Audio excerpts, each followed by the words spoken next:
एक बार की बात है। एक घना जंगल था जहां कई सारे जानवर रहते थे। उस जंगल में भालू और हिरण की गहरी मित्रता थी। भालू बड़ा, बलवान और मोटा था, जबकि हिरण पतला, फुर्तीला और चतुर। भालू और हिरण हर दिन एक साथ जंगल में घूमते, फल खाते और जंगल की सुंदरता का आनंद लेते थे।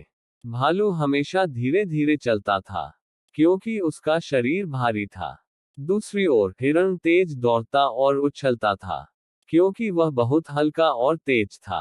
भालू और हिरण एक दूसरे से बहुत अलग थे, लेकिन उनकी दोस्ती अनोखी थी। दोनों एक दूसरे का सम्मान करते थे और हमेशा एक दूसरे की मदद करने को तैयार रहते थे। एक दिन जंगल में बड़ी गर्मी पड़ी। सभी जानवरों को पानी की तलाश थी। जंगल की नदी भी सूखने लगी थी।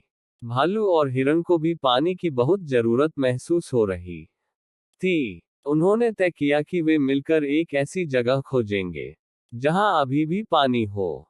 भालू ने कहा, हिरण, तुम तेज दौड़ते हो, इसलिए तुम जल्दी से जंगल के कोने कोने में जाकर देखो, क्या कहीं पानी है। मैं धीरे धीरे चलता हूँ, लेकिन मैं भी अपनी तरफ से कोशिश करूंगा।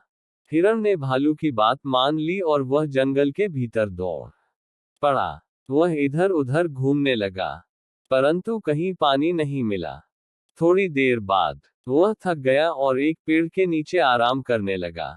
अचानक उसे पास के पेड़ों के बीच से एक नदी की आवाज सुनाई दी। वह तुरंत उठकर उस दिशा में दौड़ा और देखा कि वहां एक छोटी सी नदी बह रही है, जहां साफ और ठंडा पानी था। हिरण ने खुशी से भालू को बुलाने का सोचा, पर उसे एहसास हुआ कि भालू तो बहुत धीमा था।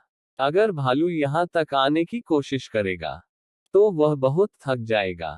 हिरण सोच में पड़ गया कि कैसे भालू को पानी पिलाया जाए। तभी उसके मन में एक विचार आया। उसने अपने साथ रखी एक बड़ी पत्ते की टोकरी में पानी भरा और भालू के पास वापस दौड़ा। जब भालू ने हिरण को आते देखा, तो वह खुशी से मुस्कुराया और कहा, तुम तो बहुत तेज हो, मेरे दोस्त। क्या तुमने पानी ढूंढ लिया?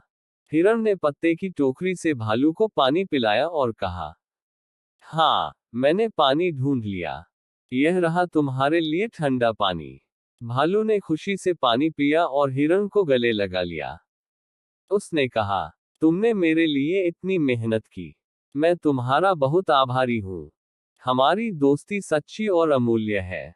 उस दिन से भालू और हिरण की दोस्ती और भी गहरी हो गई। दोनों ने समझ लिया कि एक दूसरे की मदद करने और साथ रहने से जीवन में कठिनाइयां आसानी से सुलझ सकती हैं। इसके बाद भालू और हिरण ने हमेशा एक दूसरे का साथ निभाया, चाहे परिस्थितियां कैसी भी हों। उनकी दोस्ती की मिसाल पूरे जंगल में दी जाती थी। इस कहानी से यह सीख मिलती है कि सच्चे दोस्त वही होते हैं जो एक दूसरे की मदद करते हैं।